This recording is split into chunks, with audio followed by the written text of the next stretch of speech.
Sisimula na ng Senado ngayong umaga ang kanilang pagdinig hinggil sa Malampaya Fund Scam. Dadalo sina COA Chair Grace Pulidotan at Assistant Commissioner Susan Garcia para iharap ang findings ng ahensya. Kabilang sa mga dawit sa umano'y anomalya si Janet Lim Napoles, dating Pangulong Gloria Macapagal Arroyo at ilang pang dating opisyal ng kanyang gabinete. Hindi haharap si Napoles ngayong araw sa Senado pero asahan daw na ipapatawag siya sa mga susunod na pagdinig.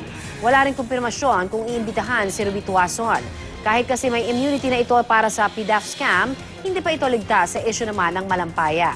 300 milyong piso ang nakuha umano ng mga Napoles NGO mula sa Malampaya Fund.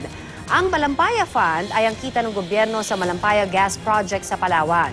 Nakasaad sa batas na para lamang sa energy-related project ang pondo ng Malampaya. Pero ginamit daw ito ng gobyerno para tulungan umano ang mga biktima ng bagyong Ondoy at Pepeng.